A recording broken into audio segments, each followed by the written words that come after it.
ci moom population bépp seen xel dal na ci moom ci liggéeyam ak yaatalam kon loolu du ñàkk ñu seedal la ko ndax yaay kilifaam boo teewee ñu wax la ko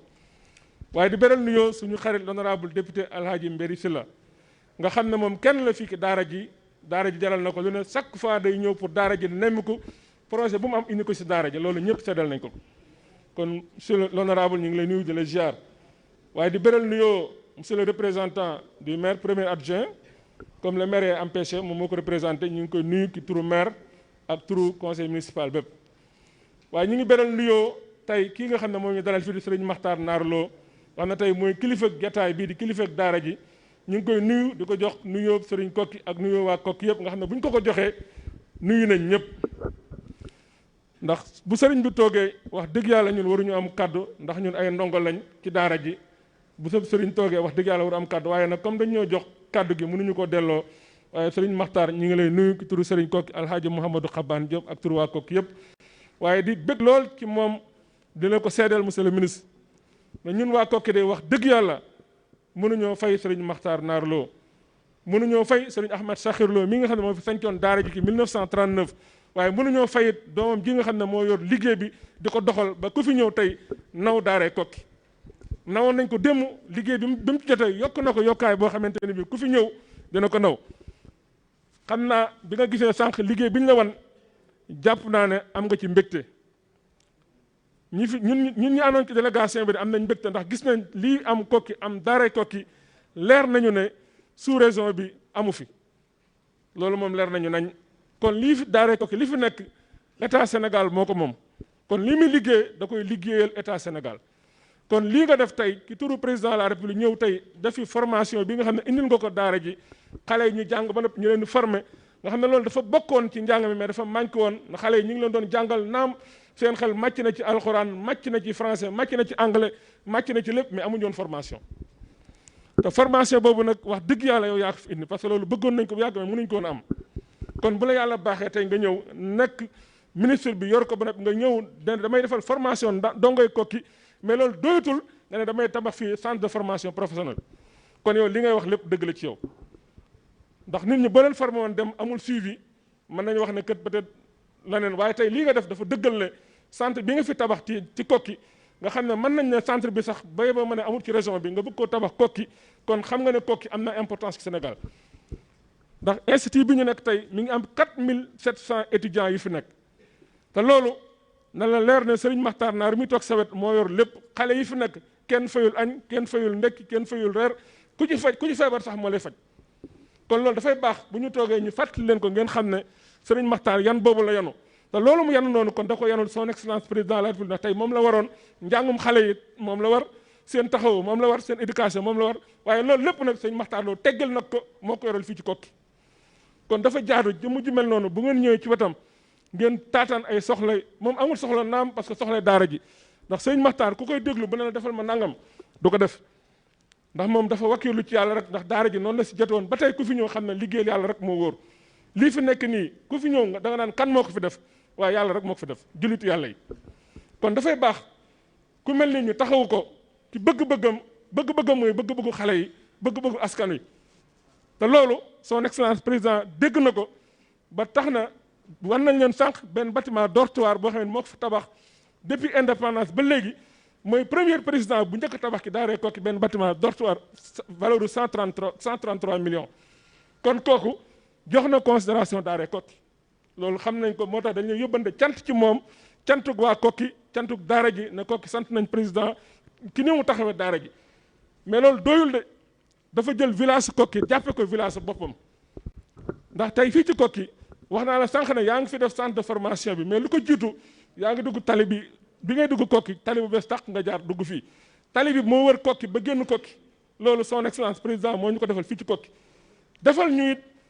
lycée boo xam ne ñu ngi koy bëgg a commencé def fi investissement yoo xamante ni kenn mësu ko am fii ci Kokki kenn mësu ko woon a xalaat mais président bëgg Kokki xam ne Kokki importance bi moom ak daaree Kokki importance bi am ci Sénégal tax na bépp réalisation président yëkkati jàpp ne Kokki rek moo ci yeey kon ñun waa Kokki jaadu na boo dee ndawal président ñëw toog ñu wax la suñu contenté wax la suñu mbégte ne la ñun kat président li ñu ko mënal mooy ñaanal ko lépp lu mu bëgg suñu borom jàppale ko ci may ko kattan ba li ñu ko dénk mu am ci ndam yi ci kenn mësul am te jàpp nañu dana ko am ndax li mu def Koki kenn mësu ko fi def te Koki mooy Sénégal ndax lii ñu fi def nii tey bu Sénégal gépp bàyyi woon jàng alxuraan kon dëkk bi musiba wàcc fi mbugalum suñu borom wàcc fi kon nag taxawaayu Koki Sénégal gépp la ko afee lii ñu fi def nii 14 régions yëpp lañ ko defal te boo fi duggee ci daara ji nga xool sous région bi ñu ngi fi Maliens ñu ngi fi 14 régions yëpp ñu ngi fi kon baax na daaree Koki bu ñu toogee tey fii di ci wax ñëpp xam lan mooy daaree Koki kon nag monsieur le ministre yow mi yàlla baaxee tey nga ñëw fi toog di taataan soxlay daaree Koki taataan soxlay Koki kon tey ñun am nañ ci yow mbégte lool waaye dina wax nañ ne dëkk bii nga ñëwit sa dëkk maam Makhtar Ndoumbé Diop tey surtout maam Makhtar Ndoumbé ga kon sa dëkk nga ñëw kon lii nga fi defit bay boo nga yokk ko xam ne sa bopp ngay defal kuy defal sa bopp nag loo def doyul kon nag foofu la ñu yemal suñu kàddu di la gërëm di gërëm ñi fi nekk ñëpp kenn ku nekk turam ak santam bëggoon nañu tudd mais jotaay bi xat na te li des ci temps bi bariwul waaye ñu ngi jégul daal am na bëgg nañ lool ñun waa Koki mbégte moomu moo wàcc ba ci ñëpp ba ci dongo yeeg xale yëpp dëkk bépp bëgg nañ monsieur le ministre ñu ngi lay sant di la gërëm di yemale foofu suñu kàddu wasalaamaaleykum wa rahmatullahi wa barakaatu. Merci beaucoup donc monsieur le chef de village, monsieur le ministre, monsieur le gouverneur. Avec votre permission, on nous signale également que nous avons des hôtes qui nous viennent du Burkina et qui sont parmi nous pour résumer et leur dire que le ministère de l'Emploi, de la formation professionnelle, de l'apprentissage et de l'insertion est aujourd'hui donc au niveau de Koki via le 3FPT, le Fonds de financement de la formation professionnelle et technique qui est vraiment un bras technique également du ministère pour venir assister les donc apprenants du Dara de Koki en formation. Vous aurez tout à l'heure la présentation de ces formations avec la directrice générale du fonds de financement. Kon mbokk yi ñu continuer rek protocole bi ak maire bu commune bu Koki mu ñëw rek wala son représentant pour def également son discours. Jërëjëf.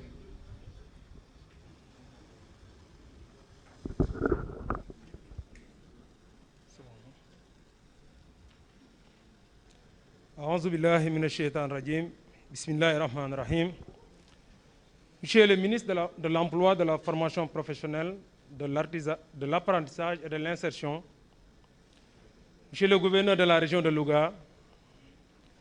Madame le préfet du département de Louga, Monsieur le sous-préfet de l'arrondissement de Koki, honorable député président du conseil départemental de Louga, Monsieur le chef du village, Monsieur le directeur de l'Institut islamique Serigne Makhtar Narlo, Monsieur le président de l'association des ressortissants de l'Institut islamique de Koki, Mesdames, Messieurs, chers invités à vos rangs, titres et grades. Monsieur le ministre, je me réjouis en ce jour solennel et d'avoir l'insigne honneur en tant qu'enseignant et premier adjoint au maire de la commune de Koki de représenter M. Papa Diop, maire de la commune, empêché pour des raisons de voyage, de travail à Dubaï. De vous recevoir dans notre commune et particulièrement à Koki, terre bénite, créée au XVIe siècle par l'érudit Mame Makhtar Ndoumbé Diop sur les fondamentaux de l'islam. Et on ne saurait parler de l'islam sans parler d'enseignement. Son œuvre immense fut poursuivie par Serigne Ahmad Sakhir Lo en 1939, date de la création de l'Institut, sur ordre de son guide, son homonyme, Mame Cheikh Ahmadou Kabir Mbaye, dans des conditions exécrables. Période comparée à aujourd'hui montre que seul le travail paie. Au nom de toute la commune que je représente, nous vous souhaitons la bienvenue et toute votre délégation qui vous accompagne à Koki et vous remercions d'avoir choisi par un de vos démembrements, à savoir le 3FPT, l'Institut islamique, pour abriter un atelier de formation pour une durée de 6 mois.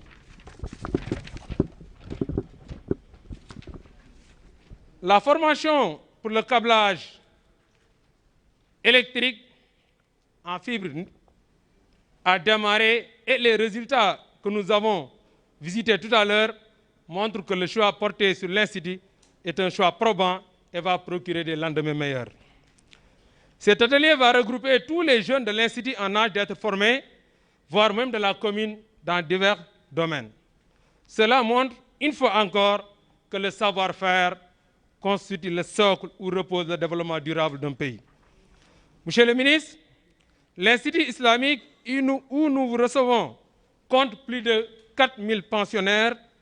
logés, soignés et nourris par Serigne Makhtar Nar Lo.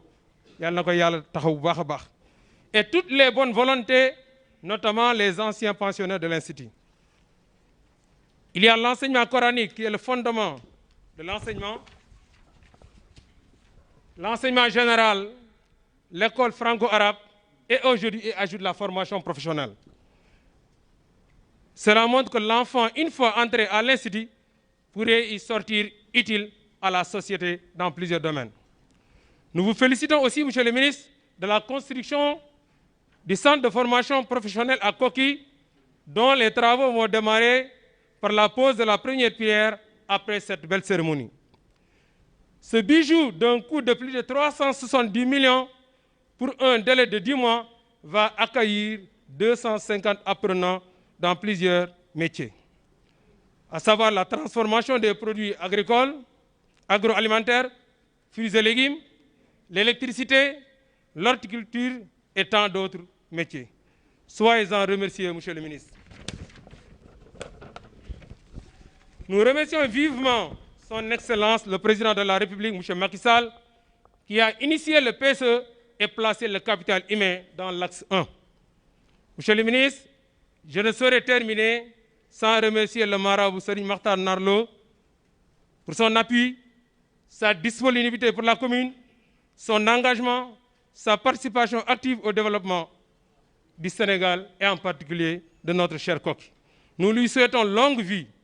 très bonne santé et réussite totale dans l'œuvre de son vénéré père, Serigne Ahmadou Sakhir Lo. Nous souhaitons la bienvenue à Madame le préfet de Louga, qui est nouvellement affectée à la tête de notre circonscription départementale. Monsieur le ministre, nous vous souhaitons plein succès dans votre mission. J'exhorte les populations au respect strict des mesures barrières. Le coronavirus est là. Monsieur le ministre, mesdames, messieurs les invités, merci de votre aimable attention. Salaamaaleykum mbooloo mi ginnaaw bi ñu sante yàlla julli ci Yonent bi sallallahu alayhi wa sallam. Monsieur le ministre ñu ngi lay nuyu bu baax a baax di nuyu ñi nga xam ni ñoom nga àndal muy sa délégation di nuyu monsieur le gouverneur monsieur le préfet ñu ngi leen di nuyu bu baax a baax di nuyu ñi fi nekk ñëpp di jël kàddu gi ci turu monsieur le maire bi nga xam ni man maay premier adjoint teewal ko fi mu tukki woon xëy na bu fi nekkoon li muy wax mooy gën a jàppandi li may nab nabi waaye mu ngi nuyu ñëpp di sant ñëpp monsieur le ministre di la remercier bu baax a baax ci li nga xam ni bu yàgg ba léegi yaa ngi koy def ci Koki tey bi ci gën a ëpp solo muy atelier yi bi nga xam ni moom lañu yoroon doon visiter sànq mu nekk ci institut islamique pour wax ni commencé ci institut islamique ku ko def yaakaar doo ko mës a rëccu kon monsieur le ministre fi nga xam ni fi nga commencé liggéey bi dal na suñu xel vraiment ñu ngi la ciy gërëm bu baax a baax di wax ni may nga ñu aussi benn centre de formation professionnelle bi nga xam ni ñoo ngi def pause pierre bi bu ñu jógee fii incha allah pour wane ni loolu continuité la daara ji da nga daan jàng bu njëkk génn alxuraan nga daan dem nekk jàngalekatu daara mais liñ fi gis nañ nit mën na fee dugg ci 7 ans génn fi mokkal alxuraan am say diplôme am sa formation ba fa mën a dem insertion dootu la jafe donc monsieur le ministre ñu ngi lay nuyu bu baax di la sant bu baax di lay yóbbante nuyoo aussi ci son excellence le président de la république di ko wax ni gis nañ ni mu taxawoo Koki gis nañ ni mu jàppalee Koki yàlla na ko yàlla taxaw ñu ngi sant ñëpp di gërëm ñëpp asalaamaaleykum wa rahmatullah. jërëjëf merci donc monsieur le représentant du maire ñuy ñaan rek gàttal waxtaan bi laata waxtu julli di jot représentant des anciens pensionnaires bu daara bu Koki mu ñëw def discours am ñu leen di ñaan rek ngeen tënk discours yi s'il vous plaît.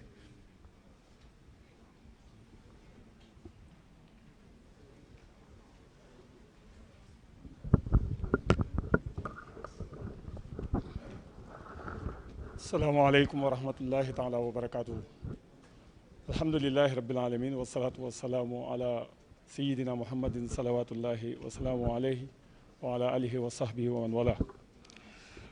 mbokk yi ñoo ngi leen di nuyu ku nekk ci turam ak ci santam. ñi ngi am mbégte di wax ci turu képp koo xam ne si ne yàlla baaxee na ko mu jaar ci daaray Koki. monsieur le ministre ñi ngi lay nuyu bu baax ak délégation bi nga àndal yëpp. ñi ngi nuyu autorité régionales yi waaye ñi ngi nuyu autorité locales yi nga xam ne si ne ñoom ñoo nekk file. ñi ngi nuyu personnalité yi fi nekk yëpp ak invité yi. ñi ngi jiital ci nuyoo bi suñu sëriñ di sëriñ Makhtar Naar Lo mi nga xam ne moo toog ci sa wet noonu monsieur le ministre. di ko ñaanal yàlla yàggal taxawaayam yàlla dëgëral taxawaayam bu baax a baax ndax sag la ci askan wi waaye sag la ci képp koo xam ne si ne mooy soppee alquran sag la ci képp koo xam ne si ne réew mi ñor na ko. ñi ngi lay nuyu suñu kàddu nag dafay aju ci ñaari mbir. ñi nga xam amoon na fi bis boo xam ne daaray Koki toll woon na ci diggante bu xawoon a metti ci année 1970 jàpp 1985 fukki at ak juróom yooyu nekkoon na ay année yu xawoon a metti ci Sénégal gépp waaye mu metti woon ci daara Koki nag jànkuwanteeg jafe-jafe yooyu ba yàlla def mu surmonté ko ci anam goo xam ne si ne gu mucc ayib la lépp nag ci barkeb alquranul karim. ci année yooyu ci la ñi nga xam ne ñoo génne woon ci daaray Koki xalaat ne ñoom dey am na loo xam ne si ne daaray Koki defal na leen ko ca seeni waajur yi bopp sax defalu leen ko. ñu taxaw ne liñ koy delloo njukkal mooy fas yéene wëlbatikuwaat incha allahu taala fas yéene gunge daara jooju waaye ànd ak moom ci lépp loo xam ne si ne moom mooy jëmale kanam lañ fay def muy njàngum alquran waaye formation. 1981 ñu formé association boobu ba jëmmi jamono ñu dem ba nga xam ne Cheikh Ahmad Sakhir Lo rahmatullah alayhi wa nafaana allahu bi barakaatihi jógee ci àdduna muy 1988 booba nit ñëpp jàq nit ñëpp tiit waaye xam nga ne ki nga xam ne si ne mooy borom alquranul karim mi ngi fi tàggatal na boppam ay nit yoo xam ne si ne ñoo ko war a wuutu ci liggéey boobu démb tey soog a ñëw moo tax keroog bi nga xam ne si ne ci la Serigne Makhtar Naar Lo jëlee lenge yi yaakaar naa bi ñu doxalee waxuma la am at waaye benn weer képp koo xam ne si ne jàqoon na xelam dal na ci yaakaar naa bu ñu doxalee lu toll ci ñaar fukki at wala fanweeri at ak ñaar ci ren ku ñëw ci daara ji da nga xam ne tiitu kuy tiit da nga amul yàlla da nga xamul yàlla da nga xamul lan mooy alquranul karim. ci loolu nag ci la association boobu jóg ànd ak daara ji di ko gunge fépp foo dem ci biir Sénégal fépp ci ruq-ruqaan yi ba ca bitim réew foo fi dem tey da nga fa fekk ndongal daara Koki boo xam ne si ne li ko ñor lépp mooy lépp lu mu am dana ci sédd daaray Koki bu dee ñaar dërëm bu dee fukki dërëm dana ci jël tuuti jox ko li nga xam ne si ne ca la muy jël lu mu bëri bëri da koy jàppee lu tuuti. kon nag ndongo yooyu ñoom ñoo ñëw tey di wax ci seen may wax ci seen tur di la wax ne monsieur le ministre da ngaa wuyu suñu woote et da nga ñoo àggee da ngaa ñëw ci waxtu woo xam ne si ne jot na sëkk jotoon na démb waaye tey jii ci yow la yàlla baaxee ba mu jaar ci say loxo muy lan muy li ñuy tuddee formation. mu nekkoon lu ñoroon sëriñ bi démb sëriñ bi Makhtar Naar Lo feddali ko boobu ba léegi muy dox ay tànk ngir jëm ci loolu ndax enseignement bi ku ne xam na ne ci biir Sénégal foofu dem da nga xam ne daa ndongo daara Koki à travers résultats yi muy joxe xam nga ne moos enseignement bi demul benn enseignement demul moom mu des. Koki ngi génne ay cadre Koki ngi génne ay ndongo yoo xam ne si ne foofu dem foo da nga leen gis ci domaine d'activité yépp ci biir Sénégal boo demee da nga fa fekk ndongo daara Koki mu fay def ay résultats ci wàllu wépp waaye nag enseignement day ànd ak formation. Monsieur le Président de la République keroog bi mu xamee loolu jël ministère bi jox la ko yow ci sa bopp xalaat yi nga am yëpp gis nañ ko ñu ngi koy suivre de A à Z macha allah waaye nga jël ci nag paaru kokki daf daare kokki nag ñëw ne nag yéen de yéen daare joo xam ne si ne particularité bi ngeen am kenn da ko amul mooy gratuité bi nga xam ne si ne moo fi nekk parents d'élèves yi nga xam ne si ne ñoo dëkk ci biir Sénégal ak ci sous région bi yëpp ku leen tàggatal seen doom yi yaakaar naa gannaaw ba nga leen jàngalee ba noppi du ñu def lu dul gërëm la sant la ci loolu ci waxtu woowu nga ñëwee installé ñu centre bii nga xam ne si ne mooy centre de formation bi nga xam ne si ne modèle la ca ndongo daara kokki bu soobee yàlla feek ay weer juróom-benn weer yi nga xam ne si ne moom nga jox délai balaa juróom-benn weer yi bu soobee yàlla bu fi sa techniciens yi ñëwee danañ xam ne def nga centre bi fi nga ko war a def et danañ xam ne tamit enseignement bi ñu doon def apprentissage bi ñu doon def ci wàllu théorie formation boobu dana ko dëggal et dana ko dëgëral bu soobee yàlla kon ñi ngi lay gërëm di la sant bu baax a baax na nga xam ne daal fi nga teg sa tànk foofu la et daaray kokki day amul lu dul lii ca ndongo daara kokki yi nekk ci bitim réew ak ñi nekk ci biir réew mi yëpp seen yitte moo doon ñu gis lii tey lu mel nii mu jógee ci président de la république ndax yàgg na taxawu daara ji waaye nag ci domaine bii nag dafa nekk loo xam ne si ne lu ñu yàkkamti woon la yàlla baaxele nag jaarale ko ci sa loxo kon na nga sant yàlla bu baax waaye ñi ànd ak yow nañu sant yàlla gannaaw ba mu leen baaxee tey seen commencement formation ci ay xale daara ñu tàmbalee ko ci kokki te incha allah bu ca kanamee da ngeen gis résultat bi kon ñoo ngi yem foofu di gërëmaat di santaat di waxaat ñëpp ne leen ñoo ngi leen di tàllalaat loxo et ñoo ngi wax ne incha allahu taala fan yi ñu jëm da ngeen gis ne am na lu fi nar a xew muy ndaje moomu nga xam ne dañ koy def dara taxul gannaaw yàlla lu dul dajale jullit yi yombalal jullit yi seenu ñëw ci kokki waaye seen tàllal loxo kokki xam ngeen ne jullitu Sénégal yi dañoo xeer lool di def lu baax bis bii nag ñu jagleel ko jullit yooyu ngir ñu mën a ñëw ngir mën a xam benn li xew ci daara ji njàng mi nu mu demee waaye bu ñu ñëwee tamit xam ne daara ji ku jara gunge la ku jara jàppale la bu ko defee ñoom tamit ñu ànd ak sëriñ bi ci loolu ak képp koo xam ne si ne moo fi jógee kon ñu ngi leen sant bu baax di leen gërëm wasalaamaaleykum wa rahmatullah. waaleykum salaam wa rahmatullah. kon ñu continuer allocution yeeg ak représentant bu ndongo yi nga xamante ni ñoom ñooy bénéficier wu ci formation yi kon représentant xale yi nga xamante ni jamono ji ñu ngi def formation bi ngir mu ñëw rek am ay kàddu yu mu sànni également ci waxtaan wi. président conseil départemental bu Louga après moom mooy préparé wu bu kii noppee discours am ñu tënk rek s'il vous plaît.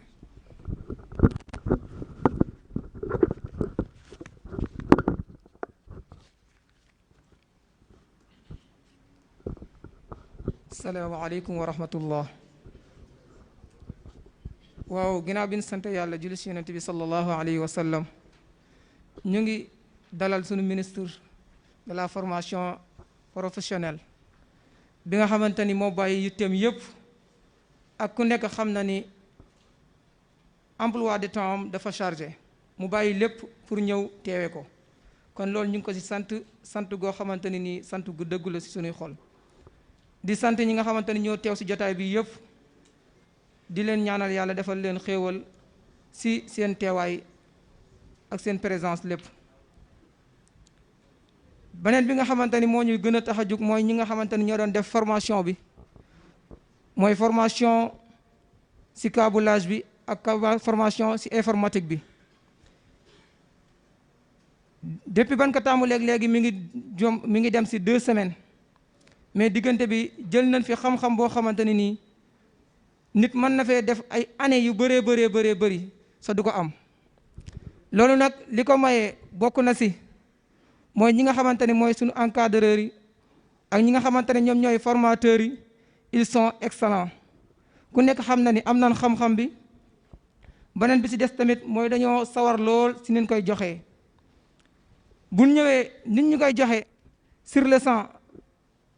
dañuy ànd ak kontante ànd ak xol bu yaatu ànd ak laabirté ba expliquer ñi nga xamante ni moom lañ war a def ci duration bu gàtt ñu xam ko. ku nekk xam na ni bu njëkk suñ mag ñi dañ daan utiliser lu mel ni ki ay marteau ak ay brin di produire li nga xamante ni mooy énergie bu bëree bëri pour def benn bën wala benn lu ñuy wax trou sa daanaka lim leen di coûter cher day bëri mais tey ji ñu am ay utilisation yu gën a efficace lu mel ni que lu ñuy wax perceuse. On a deux types de perceuses, perceuse mandrin et perceuse ilti mu nekk loo xamante ne mën nga ko utiliser si diggante bu gàtt nga liggéey li nga bëgg a liggéey si lu gaaw a gaaw ñu jàngal ñi li nga xamante ni nii moom mooy câblage. On a deux types de golottes, am na lu ñuy wax ay golottes murales, am na lu ñuy wax ay golottes de sol. bu fekkee da ngaa bëgg a am sa internet nga am fii sa modem sur le champ mën nañ la ko disperser si sa biir entreprise bi ba mu jeex tàkk nga xamante ne yow da nga am sa internet sur le champ sa doo fay benn xaalis bu bëree yenn bëri yi. En plus loolu noonu yëpp ñu ngi ko jànge si li nga xamante ni moom mooy Olen Centre mu nekk centre boo xamante ne nii wala entreprise boo xamante ne nii ñi fa nekk si formateurs yi yàlla da leen a may xam-xam si côté boobu noonu. tey jii lii nga xamante ne nii moom mooy li ñuy wax fil optique tey jii tamit dugg nañ seeg ñun ba jox ñu si xam-xam bu yaatoo. tey jii bu ñu amoon li nga xamante ne moom mooy téléphonique am na lu ñuy wax code de couleur yooyu boo ko respecté soo amee fii sa bureau nga teg fii sa téléphone mën nañoo jaarale fii ay golotte andil la internet andil la téléphonique bi ba sa bureau bi nga soxla nga xamante ni boo soxlaa sa secrétaire wala sa langam du jar ngay jug di déplacer ba yegg si moom pour wax ko li nga bëgg a wax mais da ngay yëkkat sa téléphone rek sur le champ nga compose numéro jot ko. kon loolu noonu yëpp ñu ngi ko jëlee si ñoom kon mën nañoo wax ni daal Olen Centre am nañ jaaraama waaye formation bi tamit am na njariñ di wax faire occasion si monsieur le ministre di ko wax ni maanaam formation bi Sénégal da ko yàgg a soxla Sénégal da ko yàgg a soxla ndaxte ku nekk xam na ni ndaw yi nekk si Sénégal ñoom ñëpp koo si gis métier la bëgg. sa formation bi bu tasee du nord au sud de l'est à l'ouest gëm nañ ni maanaam li nga xamante ne mooy chômage dina fi jeex takk si àdduna si biir Sénégal. kon ñu ngi profite di wax monsieur le maire ak monsieur le ministre mu jàppale ñu si formation boobu nga xamante ni moom la ñuy def ba mu gën a yaatu gën a élargi. kon ñu ngi wax merci à vous monsieur le ministre. Merci beaucoup monsieur le représentant des bénéficiaires. Monsieur le président du conseil départemental de Louga. Monsieur le président.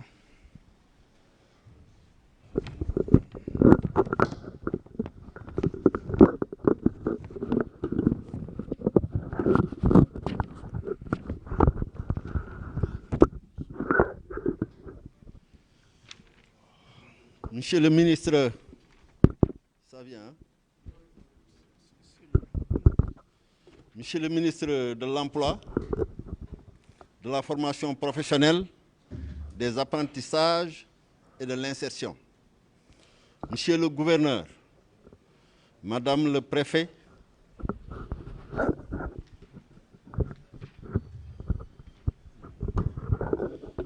Monsieur le ministre de l'Emploi, de la formation professionnelle, des apprentissages et de l'insertion. Monsieur le gouverneur, Madame le préfet, Monsieur le maire de Koki, Monsieur le représentant du chef de village de Koki, Monsieur le directeur, notre marabout, Serigne Makhtar Narlo, Mesdames et Messieurs les chefs de services régionaux, chers invités, Mesdames et Messieurs. Monsieur le ministre, je me réjouis de prendre part à votre visite à l'occasion du lancement du programme de formation destiné aux jeunes sortis du Dara de Koki. Celle-ci s'inscrit dans le cadre de la prise en charge des préoccupations de l'État en ce qui concerne l'élargissement de l'accès à la formation professionnelle, à l'insertion des jeunes issus des écoles coraniques. En effet, les apprentissages arabes et coraniques font aussi partie intégrante du dispositif. Fait partie du dispositif et nécessite une attention et un accompagnement particulier. C'est dans ce cadre que le conseil départemental est en train de construire une mini-ferme agro-pastorale au profit du Dara de Koki. C'est le lieu de remercier très sincèrement son Excellence, le Président de la République, M. Macky Sall, pour sa vision pertinente d'un Sénégal émergent à partir du développement du capital humain, de l'employabilité et de l'insertion des jeunes. Je tiens aussi à vous féliciter, Monsieur le ministre, pour les avancées significatives notées dans ce domaine depuis votre nomination à ce poste. Monsieur le ministre, Mesdames et Messieurs, je vous souhaite plein succès à votre mission et vous remercie de votre aimable attention. Monsieur le ministre, je vous remercie de la santé, de la gërëm, de la wax ni barki démb rek ci Assemblée nationale interpellé naa la fa ni la yaa ngi jëm Koki yaa ngi jëm dëkk boo xamante ne royukaay la ci Sénégal ah daañu fa daje incha allah ñu bàyyi li ñu jàpp lépp ñëw teewlu en tant que député et en tant que président du conseil départemental te nga fas yéene jàppale Sénégal fas yéene jàppale Koki te Koki nag mën naa wax ni mooy Sénégal. Monsieur le ministre ñun de ci conseil départemental fexe nañu ba initier fi benn ferme benn mini ferme agricole boo xam ne commencé nañ ko pour daara bëgg nañ ko équiper amoon na lenteur tuuti mais décanté nañ ko ba entrepreneur bi tey waroon na indi toit yi ak li ci war yëpp ah liggéey bi continuer bu ko defee bëgg nañu ñu fay mbay lu ñu fa bayit ñu dundee ko incha allah conseil départemental dina taxaw ci loolu. À partir de cette année-ci nag bi ma visité ànd ak monsieur le ministre ak le gouverneur ak madame le préfet li ma fi gis yéem na ma te xam naa ni diis na trop ci yéen ñi nga xam ni sëñ bi yéen a yor daara kon nag ñun à partir de cette année-ci daañu initier benn subvention bu nga xam ne chaque année conseil départemental dana ko génnee dugal ko ci daara ji kon nag maa leen di sant di leen gërëm wasalaam. Merci beaucoup, Monsieur le Président du Conseil départemental de Louga. Madame la Directrice Générale du 3FPT, pour une brève présentation des modules de formation à dérouler au niveau de Koki.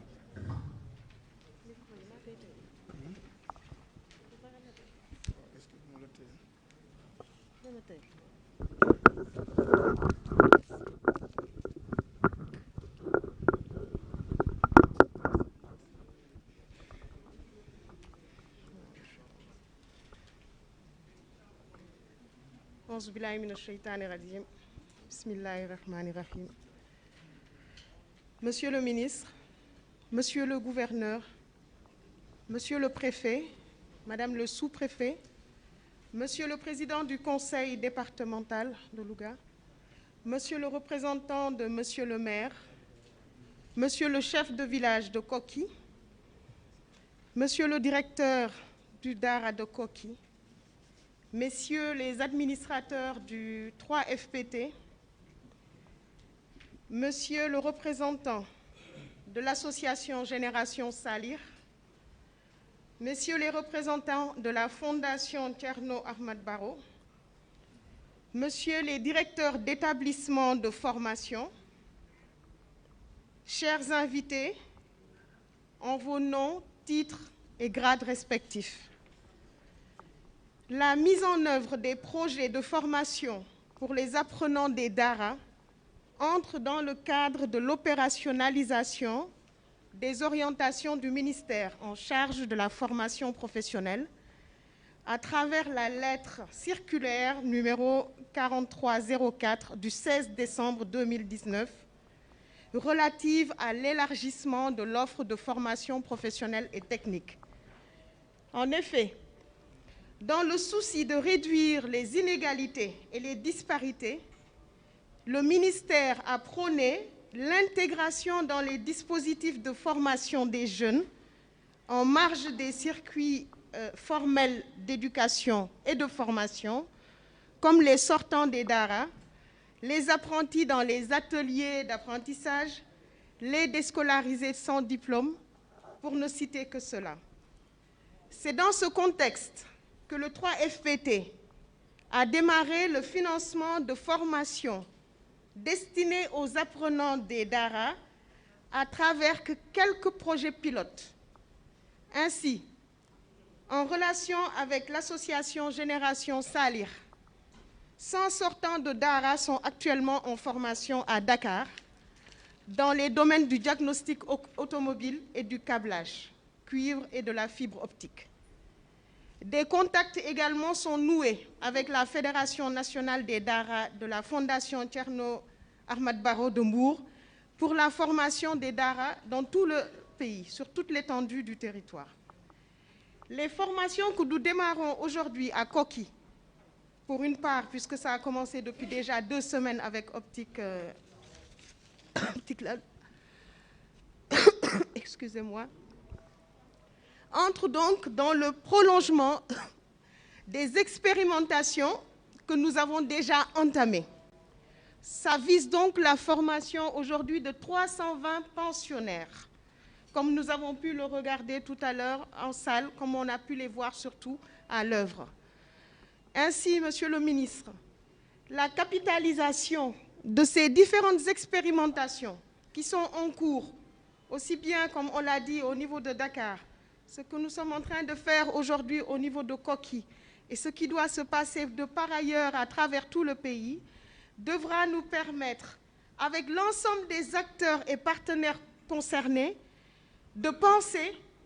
et de bâtir ensemble un programme national de formation pour les pensionnaires et pour les sortants de Dara. Je vous remercie de votre aimable attention.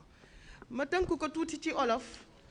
ginnaaw bi ma nuyoo kilifa yi fi teew ñëpp ak ñi ñu teral ñëpp fii bugg a wax ni tey ji 3FPT daf fi taxaw lancer benn programme de formation boo xamante ni si ndigalu ministère de l'emploi, de la formation professionnelle, de l'apprentissage et de l'insertion ci ay ndigalam lañ ko jëlee ndigal bi nag mooy lan ni formation bi dañ ko war a gën a yaatal dañ ko war a gën a ubbi xool ndaw yi nga xamante ni tey jii nekkuñu ci cycle bi nga xamante ni ñu ngi leen ci am nañu accès ci formation bi ñu dem fekk ji leen fa ñu nekk pour jàppale leen ci formation professionnelle ndax formation professionnelle mooy li nga xamante ni dina permettre jeunes yi ñu am qualification maanaam am métier ndax ku am métier ku ni métier mun a xalaat ni ëllëg tamit liggéey wala yokkute wala gisi sa bopp dina ci nekk ci wàllum auto-entrepreneuriat wala dugg ci emploi salarié loolu moo waral directive yi bi ñu ko suñu kilifa joxee di ministre bi ci le 16 décembre 2019 3FPT mi ngi liggéey di xool ci wàllum pensionnaire u daara yi wala ñi nga xamante ni sortant daara lay naka lañ leen mun a jàppalee dugal leen ci formation bi am na ay initiative yu ñu commencé ba pare mooy li ma lim sànq ak association Génération Salir am na yeneen yu ci war a topp bii tamit ci la bokk ci ay projet pilote la ñu nekk fi ñu toll nii di xool fay ji ci Koki ñi ngi toll ci 320 pensionnaires yoo xamante ni ñu ngi leen di jàppale ci wàllum câblage ñu ngi ci énergie solaire bi ñu ngi ci menuiserie métallique bi ñu ngi leen ciy taxawu fii ak 6 mois ay certificat de spécialité la 6 mois ku ci génn ci 6 mois di nga am qualification bu takku di nga am qualification bu wóor te loolu bu ci paree bu ñu génnee ci loolu tamit am nañu pour jàppale leen ak yeneen structure yu am ñi nga xamante ni dañu bëgg a ber seen bopp maanaam dañu bëgg liggéeyal seen bopp ci wàllum auto-entrepreneuriat ministre bi digteel nañu tamit pour ñu taxawu leen pour dugal leen ci passerelle yooyu nga xamante ni existe na mooy dispositif yi nga xamante ni état mettre na ko en place ñu ngi rafetlu teewaayu ñëpp tey yi di ñaan yàlla tamit ni que li nga xamante ni dañ koy def lu dul ci orientation ministre bi ñu mun ko saxal ci Sénégal bi yëpp maa ngi leen di sant yéen ñëpp di leen gërëm ci seen teewaay jërëjëf. Merci beaucoup, Madame la directrice générale du 3FPT. Kon ñu jox kàddu gi rek sëriñ bi mu joxe également appréciation par rapport ak formation yi nga xamante ni moom lañ leen di indil fii ci Koki.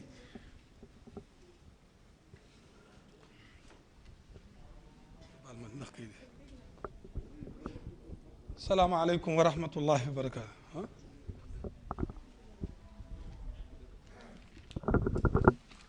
asalaamaaleykum wa rahmatullahi wa barakaatu. ñu ngi leen di nuyu ci turu sëñ Maxtaar ak njaboot gi mu bokkal seq liggéey bi yëpp di jiital ci nuyoo bu nag suñ mbokk mi monsieur le ministre di ko dalal jàmm di am kontaante ak mbégte lool ci teewaayam ak yéeneem yu rafet ak ay xalaatam yu rafet ak ñi mu ko bokk seqal ñëpp ñu xam ne nii yëpp ñu ngi aju ci ministère am di ñaanal yàlla it di ko ñaanal yàlla it lii mébétam ak yéeneem yàlla àggale ko te defal ko ci ndam te yàlla bu mu am benn gàllankoor ndax su ndam amee rek yaakaar naa njariñ dana feeñ ngir te njariñ loolu su feeñee dana matale réew mi yëpp kon ñu ngi ko ci nuyu te di ko sant di ko ñaanal loolu beneen bi ci topp ñu ngi nuyu monsieur le gouverneur mi mu àndal ak di rafetlu taxawaayam ak teewaayam ak soxna si madame le préfet ak sous préfet bi Koki duma ci dellusiwaat li ci Cheikh Lo wax li ci Cheikh Lo Diop wax chef de village doy na sëkk moom ngeen mooy seen ndaw li ngeen fi teg de waaye ku ko mate la di nuyu tamit suñu xarit suñu mbokk monsieur le président Mbéri Silla di rafetlu taxawaayam ndax lépp loo xam ne nii soobu na ko rek di ko def rek wàllu daara yi ñu ngi ci waaye surtout wàllu daara yi Koki ak di nuyu tamit délégation bi ngeen àndal yëpp waaye tamit monsieur le ministre di beral nuyoo tamit waa CEFAM ak professeur Diadji Sall ndax seen taxawaay ci liggéey bi ak seen yéene nga xam ne nii maanaam nekkul mbir moo xam ne mënees na koo xayma man koo natt na nii la toll dañ leen di ñaanal yàlla ñoom day lii seen mébét ak seen yéene yëpp yàlla kattanal leen te dooleel leen bañ mën koo def te lépp li nga xam ne nii lépp luñ sumbul rek yàlla leen ci yàlla defal ndam loolu monsieur le ministre da nga la koy seedeel seen taxawaay ak ñi nga xam ne nii délégation yi nga xam ne nii ñoo la doon jiitu yëpp di fi ñëw di waxtaan ak nun di bokk ak seq nun liggéey bi seen kàddu yu rafet seen taxawaay seen yéene ak seen bëgg-bëgg ci yëpp ay ndaw lañ yoo xam ne nii yi mat ndaw lañ ñu ngi nuyu tamit chef de village ak monsieur le maire ak mbokk yi fi teew yëpp chef de service yëpp bàyyiwuñ kenn di la waxal nag ne la lii nga xam ne nii moom ngeen def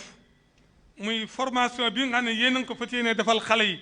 tey ñaanu ngeen yàlla yemale ko ci Koki waaye xalaat la boo xam ne da ngeen a ñaan yàlla mu daj daara yëpp ñu ngi leen di xamal ne mbir la moo xam ne mu am solo di leen ñaanal yàlla it yàlla dimbali leen ci te loolu su amee su fekkee ne am na kenn ku nekk ci nun maanaam kenn ku dëkk ci réew mi kenn ku nekk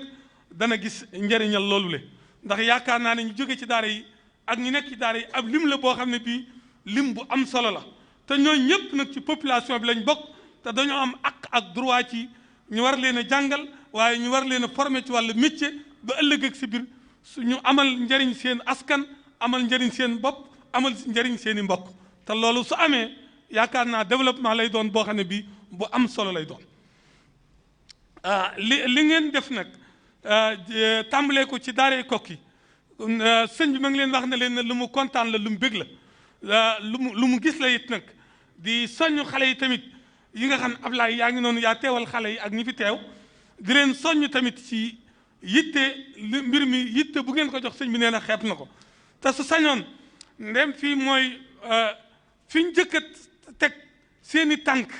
ngir gën a mën a yaatal mbir mi ak di xool nan lañ koy yaatalee nee na mooy daara pilote bi kon nag su sañoon nee na yitte bu ngeen ko joxoon da ngeen ko gën a jox taxawaay bu ngeen ci war a def tamit da ngeen ko def ba daara ji siggi waaye ministre bi it ak soxna si ñi nga xam ne ni ñoom ñoo seq liggéey bi yëpp ak waa CEFAM ak sëñ professeur Diadji Sall yëpp ñoom ñëpp ëllëg ak si biir mu nekk Koki nekk modèle boo xam ne bii royukaay lay doon non seulement modèle lay doon boo xam ne royukaay lay doon waaye ëllëg ak si biir sax yéen war ngeen a mën a taxaw nekk ay formateur ñu jël leen ngeen demaat ci yeneen daara di former sëñ bi nee na loolu lay séentu ci yéen waaw kon nag ma ngi leen ci gën a ñaax di leen ci gën a soññ di leen xamal ne tamit monsieur le ministre maanaam mbir mi li mu amoon solo yonent bi sallallahu alayhi wa sallam dana inna allaha yuhibbul abda al muhtarif yàlla dafay bëgg jaam bu am métier maanaam parce que nit ki fu mën a sàmm ngorom mën a sàmm dignitéem fokk day am métier boo xam ne ci lay jàpp boo xam ne ci lay mën a suturloo ndax yonent bi sallallahu alayhi wa sallam dana al yadul ulya xayrun min al yadu sufla maanaam loxo biy joxe bi féete kaw toujours moo gën loxo bi féete suuf ndax laaj am na ku dikkoon ci moom di ko laaj mu gis ko mu am kattan am doole mu jox ko lam ko jox ne ko lii soo demee tey na nga ci jënd lu ngeen mën a njëloo tey yaag sa waa kër waaye lii ci des nag da ngay dem ca marché ba nga jënd ci aw simiñ nga dem taxani di ko jaay di ko dunde loolu kon da ko waral ne ko nit ki daa war a yëngatu am na lu mu war de waaye waratu teg loxo am rek ci talal ko ci laaj loolu te tamit soo xoolee ci wàllu histoire yonent yi nga xam ne nii bépp yonent bu mu mën doon boo xam ak boo xamul yëpp dañoo amoon métier kenn ku nekk xam ne Seydina Noox am menuisier la woon ndax gaal googee ñu duggoon moom moo ko doon defar Seydina Ibrahim kenn ku nekk xam ne am maçon la woon ndax Kaaba ga moo ko tabax kenn ku nekk xam ne yooyu Seydina Idris ab maanaam wuude la woon bu daan defar ay teg ak ay matériel yoo xam ne nii uude yi ñoo koy defar di ko jaay di ko dunde yonent yàlla Moussa ab sàmm la woon Seydina Mohamed Seydina Isa alayhi salaatu salaam kenn ku nekk xam ne ne ab docteur la woon moo doon métier am boo xam ne da daan faj yéen Seydina Mohamed sallallahu alayhi wasallam gën ji mu def kenn ku nekk xam ne ne sàmm na commerce na kon loolu nag ndem ñooñu nga xam ne nii ñooy suñuy royukaay ñoom la ñëpp di roy ñooy royukaay ñooy modèle yi kon war na ne kon nit ki daa war a am métier nit ki daa war a am métier te pour mu am métier nag ba ca gën a gaaw mooy fii ngeen koy defar fi xale bi toll ci ndaw yu bari songagu ko ñu jàngal ko former ko defar ko ëllëg ba ëllëg si biir soit bu màggee mu mën a jëriñ boppam mën a jëriñ réewam mën a jëriñ àddina sépp loolu moo tax ñu ngi rafetlu initiative bi nga xam ne moom ngeen jël li ci des nag mooy ne di leen ñaanal yàlla it yàlla dimbale leen monsieur le ministre ba lii seen mébét ak seen yéene ci projet bi yëpp ngeen mën ko àggale waaye tamit sëñ bi tamit di beral ay nuyoo ak ay cant monsieur le président de la république Macky Sall ndax lii lépp su amee mooma xalaat bi mu am ci wàllu ay emploi am ci xale yi ci nit ñi ci population bi yëpp loolu xalaat ak yeneen xalaat yi nga xam ne ni am na ko yëpp ngeen sëñ bi nee na ngeen jottali ko ay cantam ak ay nuyoom ak ay ngërëmam ci moom xam ne moom day fàttewul daara ji lépp loo xam ne sumb na ko rek bàyyi na ci xel daara ji lii jëkkewul tey waaye yeneen ak yeneen ak yeneen ak yeneen yoo xam ne nii lépp jotaay bi ndax ma ngi naaj wax ko xëju fi moom ma ngi jóge ci moom ci ay xalaatam yaakaar naa ne chef de village bi wax na leen daara moderne bi nga maanaam logement yi nga xam ne nii biñ ne daara moderne li mu yëkkati woon ci alal tegoon ko ci loxol sëñ Bay Caam jaaral ko ci moom ñu liggéeyal ko daara ji ba léegi xale yi dëkk ca tey mu nekk dortoir yoo xam ne nii yu mucc ayib la tey mën a jëf ab lim bu bëree bëri ci xale yi di ci jëfandiku kon loolu lu am solo la kon ña ngi koy sant di ko gërëm di ko ñaanal yàlla dolli ko sutura yàlla aar ko waaye aar tamit équipe bi nekk ci gannaawam yépp ndax su fekkee ne su muccee moom te mucc ngeen tamit du sotti kon tamit yéen ñi nekk ci gannaawam yépp yàlla na ngeen mucc yàlla na ngeen mucc seen mébét ak si yéen yéen yàlla na leen si yàlla àggale ñu ngi sëñ bi ma ngi delluwaat di sant ñëpp di gërëm ñëpp di peral ay nuyoo ak ay cant kilifa yi nga xam ne ñoo teew muy monsieur le ministre ak chef de service yi mu àndal ak gouverneur madame le préfet sous préfet ak suñu mbokk suñu xarit le président Mbéri Silla ki nga xam ne ki mooy député daara yi man laa koy wooye ndax taxawaayam di la soññaat nag Mbéri ci ferme boobu nga xam ne ni ferme bu am solo la ñu ngi lay ci ñaan entrepreneur bi nga xam ne moo koy roon mu gën cee góorgóorlu gën cee taxaw ndax loolu tamit bokk na ci soo ko defee da nga dimbali wàlla ministre bi ndax su fekkee ne ferme pilote su amee ñi di fa jàngale ay mbay di fa jàngale di fa sàmm di fa def yooyu yëpp ak di ko jàngal xale yi lu jëm ci wàllu yaram ganaar ak yooyu yëpp ay mbir la yoo xam ne ay métiers la yoo xam ne am solo la kon ña ngi lay ñaan nga gën noo soññaatal entrepreneur bi mu gën cee taxaw ba liggéey bi àgg ba sa yéene moom ñëpp mën koo seede ngeen baal ma àq nag lu ci dëng nag ci man mi doon wax la waaye du sëñ Maxtaar mi ma doon wax loo li mu waxoon jekk na rafet na mat na ñu ngi leen di ñaanal di ñaan tamit ministre bi yaag délégation bi ngeen àndal yëpp yàlla yóbbu leen ci jàmm yàlla defal leen sutura li nga xam ne it moom la président am yaakaar ba dénk la li mu la dénk yooyu it nga tànn équipe bii nga xam ne nii équipe bu dynamique la ñu ànd ak yow liggéey bi ñu ngi ñaan yàlla defal la ci ndam te defal la ci sutura te nga sigg ci ba réew mépp ne monsieur Dame Diop day lim liggéey ci ministère am benn ministère liggéey lu mel noonu ngeen baal naa ko asalaamaaleykum wa rahmatullah jërëjëf mbooloo mi xam naa dañuy yegg si rek si njomboxtalu waxtaan bi jox rek monsieur le ministre de l'emploi de la formation professionnelle de l'apprentissage et de l'insertion monsieur le ministre Dame Diop kàddu gi.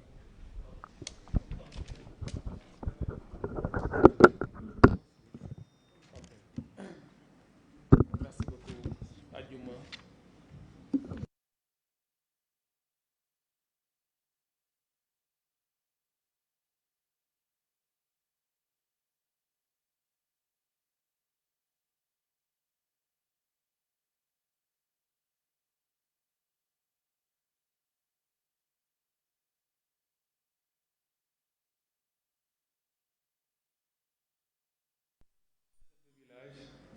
Monsieur l'inspecteur d'académie,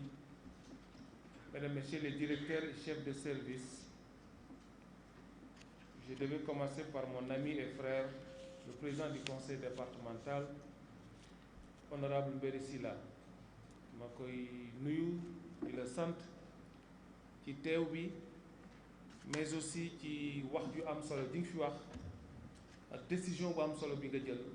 jàpp naa ne kii waxal sëriñ bi war na ko jottali sëriñ bi te loolu lu am solo la. président Mbéri Sylla décidé bu gannaaw bu gisee liggéey bu rafet bi jox subvention daara ji ci conseil départemental, loolu lu ñuy rafet la. président jërëjëf, maa ngi lay sant bu baax a baax a baax. parce que nañu assemblée nga wax ma ko nga ni ma dégg naa ne yaa ngi dem Louga mais dinaa la teeru ànd ci ak yow. vraiment merci beaucoup parce que yaa ngi jógee ci liggéey bu metti marathon budgétaire bi bàyyi ko ñëw ànd ak ñun, waaye xam nga ne lii ñuy def fi yow lañ koy defal, moo tax nga ñëw ànd ci ak ñun. jërëjëf sëriñ bi, maa ngi am mbégte lool teew fii tey ci Koki. ñu def fi visite bu am solo, ma ci sant yàlla bu baax a baax a baax bi ma mayee ma gis liggéey bu rafet bi nga xam ni yéen a ngi koy defal suñu borom, waaye yéen a ngi koy defal aussi Sénégal, defal ko njiitu réew mi. donc may sant yàlla bu baax bi ma mayee ma ñëw fii tey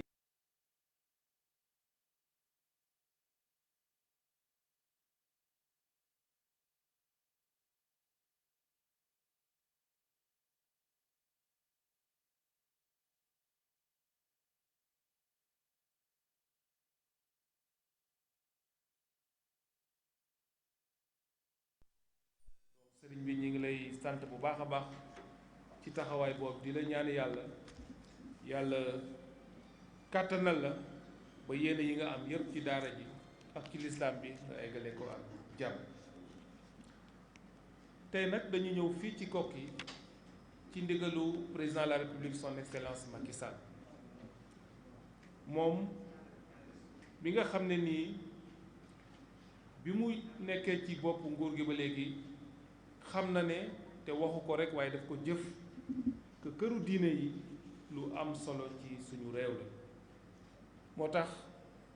ki ma jiitu léegi ci kàddu gi wax na ko, mu nekk premier président de la République boo xam ne nii def na lu ñu mën a teg baaraam ci këru diine yi. tey bariwul këru diine booy dem boo xam ne nii président de la République defu fa loo xam nii pour askan bi la waaye pour diine ji la. parce que dafa jàpp ne Sénégal, dëkk bu mel ni Sénégal, waa kër diine yi, diine bu mën a nekk bokk nañ ci ñi nga xam ni mooy kenn yi nga xam ni moo tee réew. donc ñu ñëw tey ci ndigalam pour gunge xale yi nga xam ni ñoo nekk fii ci daara ji, ndax 4 junni ak juróom-ñaar téeméeri ndaw fu ñu nekk di jàng bariwul ci école yoo xam ne nii ci biir Sénégal am nañ, yoo xam ni yéen a leen dëkkal, di leen toppatoo, di leen jox lekk, di leen jàngal. président de la République nag jàpp ne li muy wax équité sociale ak territoriale dafa war a laal ci lépp, ndax loolu bi mu ko defee mi ngi ko jaarale ci plan bi nga xam ne tëgg na ko, mu tuddee ko plan Sénégal émergent. mu jàpp ne gannaaw koom-koom tabax nit dafa am solo, te tabax nit mooy li ci jiitu mooy jàngal. donc capital humain lu am solo la ci gis-gisam bi nga xam ni moom la yore réew. waaye ci biir capital humain nag mu jàpp ne suñu réew yàgg nañu jàngal xale yi, jàngal leen nasaraan, ñu dem ba université def jàng yu gudd waaye duñu am métier. mu ne kon tey suñu Sénégal ñi fi nekk ci ay nit ñi ci ëpp ay ndaw lañ. donc ndaw nag li ko soxal mooy jàng, mooy am métier, mooy am liggéey. mu jàpp ne nag liggéey pour nga am ko faaw nga am métier. moo tax mu ne ñu fépp fu doomu Sénégal nekk ci biir Sénégal fekk leen ko fa, jàppale ko, jox ko métier. loolu moo waral mu taxawal kuréel gi nga xam ne tey moo jàppale tey daara ji, muy 3FPT, Fonds de financement de la formation professionnelle. te lim ñu jox instruction mooy waxuma xale yi nekk ci école bi rek di jàng, mais xale yi nga aussi dañu nekk ci daara yi, xale yi nga xam ne dañu dugg école seen jàng eggul, fu ñu nekk ci Sénégal nañ leen fa fekk jàngal leen métier ndax jàpp na ne métier mooy jiitu am liggéey. loolu moo ñu indi fii tey fii ci Koki nga xam ni ko directrice générale waxee ñetti téeméer ak ñaar fukki ndaw ñu commencé leen jàngal métier. ñu gis ko léegi ma am ci kontante bu rëy rëy waxoon naa ko directrice générale bi ñu koy waajal ma ne ko ñëw bi du ñëw rek wax dañuy ñëw pour jëf wane li nga xam ne ñu ngi koy jëf macha allah ñi ma gis xale yi fonk nañ ko njàng bi am na solo ci ñoom jàpp nañ ne lii su dakkul fii ak juróom-benn weer yi nga xam ne ci lañ jàpp seen formation suñu génnee dinañ nekk ay modèle parce que alxuraan jiitu na ci seen dënn modèle mooy xam nañ seen diine mais modèle aussi mooy am nañ métier. mais président daf ñu sant ne bu ñu yem ci loolu xale bi suñ ko jàngalee métier nañ ko gunge mu am yëfi boppam wax naa ko xale yi léegi bi ma leen di seet ma ni leen c'est très bien ngeen am métier waaye léegi nag ngeen di xalaat pour que su ngeen paree seen métier bi jàng ngeen alxuraan jàng ngeen diine am ngeen métier ngeen ubbi seen yëfi bopp comme niñ ko waxee léegi. te loolu nag am nañ ci ay mécanismes yoo xam ni président taxawalaat na ko ci wetu 3FPT pour que mu ñu leen gunge. pour ñu taxawal seen yëfi bopp loolu nag sëriñ bi tàmbale la rek ni ko directrice générale 3FPT waxee léegi parce que président de la république jàpp na ne comme ni ma ko waxee xale bi nekk ci tubaab école tubaab di jàng nasaraan ak xale bi nga xam ni moo nekk ci daara ji di jàng alxuraan ñoom ñoo yem ñoom ñëpp ay doomu Sénégal lañ Sénégal war na leen gunge jàngal leen jox leen métier pour bu ëllëgee ñu yore Sénégal. mais xale yi ma gis fii ci daara ji wax dëgg yàlla am nañ ci ñoom yaakaar que suba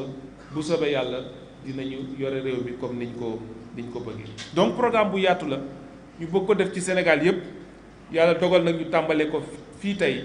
ci Koki bi nga xam ne ni ku wax jàngum alxuraan ci Sénégal ci Afrique boobu bu Koki dul benn di ñaar ci biir Afrique donc loolu tamit li ñuy wax tombe moo waral ay gaaf waaye jàpp naa ne tàmbale fii ci Koki nag. ku ko dégg duñu ci yedd donc loolu moo tax sëriñ bi maa ngi sant la bu baax a baax sant équipe bi nga xam ne ñoom a nga àndal mooy maire bi mais sant aussi autorité administrative yi ci yombal bi nga xam ni yombalal nañ ko sama équipe yi ba tey li ñu fi gis sedd suma xol bu baax a baax ñu ngi lay sant bu baax di la gërëm may féliciter encore centre yi nga xam ni ñoo def yor formation bi mooy Hollande Centre muy CFA Mbuluga yi nga xam ni ñoom ñoo yor formation bi pour mën a former xale yi xam naa ni ñetti téeméer ak ñaar fukki gone ci ñeenti junni ak juróom-ñaari téeméeri gone bariwul waaye tàmbali la rek suñu borom buñ ne ñu dimbale ba nga xam ni li ci ëpp ci xale yi fii mun nañ leen jox métier pour que bu ñu génnee comme ni mu ko waxee ñu mën a nekk ay citoyens yu bokk ci seen tabax seen réew. sëriñ bi président de la république yemul foofu ndax tey ni ma koy waxee souvent rek suñu bëggee xaar ba tabax centre de formation. parce que moom am na programme bu rëy mooy tabax ci département bu ne ci Sénégal centre de formation waaye mu ne am na ay ruqaat yoo xam ne nii jaadu na ñu am centre de formation bokkul ak centre de formation bi ñu wax ci département loolu moo tax Koki bokk ci loolu monsieur le maire wax na ko léegi fi mu nekk nii tàmbale nañ fi tabax centre de formation boo xam ne nii daanaka li koy tabax ci xaalis ëpp na ñetti téeméeri millions ak juróom-ñaar fukk loolu nag suñ ko defee c'est pour que métier mi fii du nekk ci rek dispositif temporaire yoo xam ne dañ ko indi defal ko mais pour que xale yi di mun a jàng ci daara ji di dem ci centre bi aussi di def formation professionnelle bu ñuy suñu borom dimbalee fekk fukki weer liggéey bi dina noppi nga xam ne xale yi ñu ci bëri ci ñoom bu ñu génnee ci daara ji wala xale yi dëkk ci dëkk bi mun a dem jàngi métier foofu. kon boog sëriñ bi maa ngi lay sant bu baax a baax comme ni ma ko waxee léegi rek. li ñuy tàmbale fii tey nekk lu am solo ci wàllu capital humain ni ñu ko président de la république waxee may ñaan rek di daaneel xale yi nga xam ni ñoom la ñu tànn ci tàmbali njàng mi gis naa ne am nañ ci farlu bu baax a baax seen jàngalekat yi ñu ma leen di féliciter ñoom tamit nañ ko gungewaat xale yi jàppale leen ba nga xam ni jàng bi dina am jeexital ci ñoom ba ñu mën a yor seen bopp ëllëg yor seen njaboot mais aussi contribuer ci tabax seen réew ci Sénégal. donc ci kàddu yooyu daal laa bëggoon a lancer officiellement programme de formation bi nga xam ni jagleel nañ ko ndongo daara yi comme ni ñu ko président de la République son excellence Macky Sall waxee ni ko maire bi waxee léegi chef de village wax ko lii yëpp suñ ko mënee ci ndigalam la moom moo xalaat vision bi teg instruments yi teg moyens yi pour ñu mën ko def kon boog sëriñ bi ñu ngi lay sàkku nga ñaanal ko ba yan bi nga xam ne suñu borom yan na ko mu oyof lool ba fu mu jëm bëgg a jëmee Sénégal yàlla may ko ci ndam loolu daal laa amoon li may wax sëriñ bi gannaaw bu ma la santee gërëm la di ñaan aussi que lii ñu fi dajale mu nekk njëriñ ci daara ji nekk njëriñ ci Sénégal. Monsieur le gouverneur, monsieur le président du conseil départemental,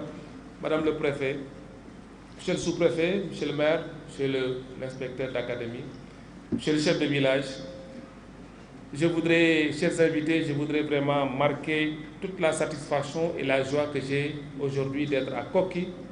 pour lancer officiellement le programme de formation dédié aux jeunes apprenants sortants des Dara. Je me réjouis de ce que j'ai vu, de l'engagement des jeunes apprenants sortis du Dara de Koki. C'est un programme que nous faisons dans le cadre du renforcement du capital humain tel qu'indiqué par son Excellence, Monsieur le Président de la République Macky Sall, dans le plan Sénégal émergent. Mais ce capital humain, le Président de la République a décidé de mettre l'emphase sur la formation professionnelle et technique. La formation professionnelle et technique qui est un préalable pour avoir un emploi décent. C'est la raison pour laquelle il a mis en place cet instrument financier qu'on appelle le 3FPT, Fonds de financement de la formation professionnelle et technique, qui lance aujourd'hui cet important programme de formation des jeunes. Ainsi, 320 jeunes sortant de ce Dara sont en train d'être formés dans les métiers du solaire, de l'électricité domestique, du câblage, par 2 centres de formation. Et je me réjouis qu'il y ait un centre de formation privé, en l'occurrence Hollande Center, qui vient de Dakar, et le centre de formation au métier de Louga, le CEFAM, qui ont déplacé le dispositif pour assurer la formation telle que nous l'avons vu. Ce programme, c'est environ 150 millions de francs CFA. Et c'est que le début du commencement, comme j'ai dit, parce qu'au niveau du Dara, on nous a fait savoir qu'il y a 4700 pensionnaires. 320 pensionnaires sur 4700, ce n'est pas beaucoup, mais c'est déjà un bon nombre pour démarrer ce programme, ce vaste programme de formation destiné à l'ensemble des jeunes du Sénégal, mais particulièrement aussi aux jeunes sortants des Dara. Comme je l'ai dit tout à l'heure dans mon propos en Wolof, pour régler la question de l'emploi, le président de la République nous a instruit de régler préalablement la lancinante question de l'employabilité, pour parler trivialement de donner un métier aux jeunes Sénégalais, qu'ils soient à l'université, qu'ils soient dans les dispositifs formels, qu'ils soient dans une école coranique, qu'ils soient déscolarisés ou non. C'est tout ce travail que nous faisons depuis un certain temps et que nous commençons aujourd'hui au niveau des Dara. Et Koki, comme j'ai dit, c'est la première phase de démarrage. Et j'ai dit au calife, que je remercie au passage, que le président de la République nous a instruit aussi, à côté de son programme de construction de 45 centres de formation dans chaque département, de construire des centres de formation de proximité. Et Koki, le centre de formation de Koki a démarré. Et très prochainement, dans les 10 mois, les travaux devront être terminés, ce qui permettra de prendre en charge la formation professionnelle, non seulement des jeunes du Dara, mais aussi des jeunes du village et environ. Je voudrais donc remercier le marabout pour les facilités qu'il a accordées à nos équipes, féliciter Madame la Directrice Générale du 3FPT et ses équipes pour le travail bien fait, et les exhorter à continuer cet appui. Comme je l'ai dit dans mon propos en Wolof aussi,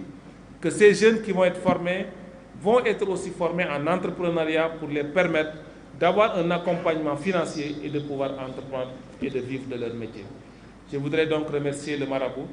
vous demander de prier pour son Excellence, Monsieur le Président de la République, parce que tout ce que nous avons fait ici, si nous avons pu le faire, c'est sur sa vision, c'est lui qui a eu la vision, qui a créé les instruments et qui a mis les moyens, qui nous a instruits de venir ici à Koki, comme on le fera dans les autres foyers religieux très prochainement, pour accompagner la jeunesse sénégalaise. Donc sur ce, je voudrais déclarer lancer officiellement le programme de formation professionnelle destiné aux apprenants des Dara du Sénégal. Je vous remercie de votre aimable attention.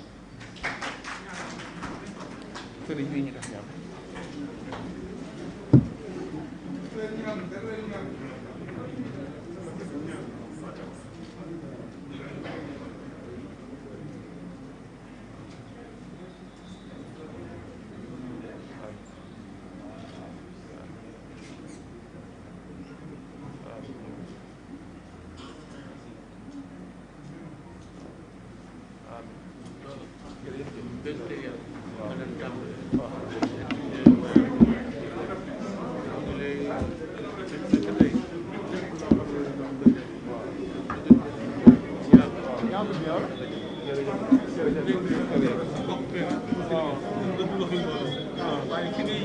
ngay yen jóg mooy chef village sa bopp bu baax na kon gis nga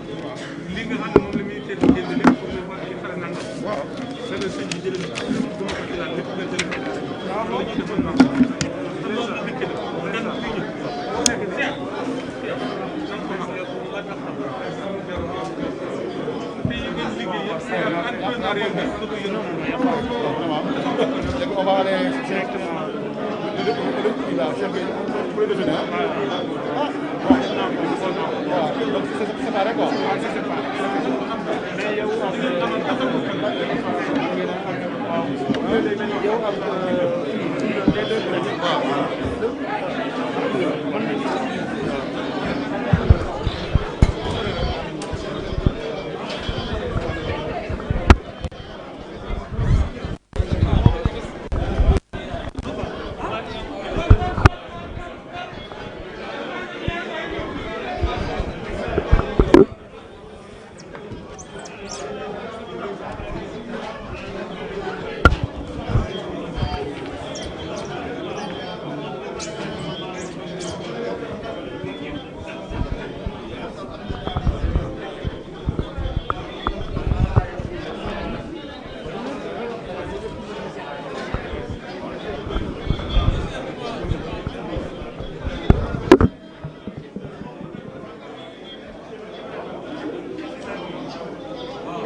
taxee suuf rek ba taxee yaakaar naa gën a leer ba taxee suuf jëlaat na lii ba taxee ba wàccee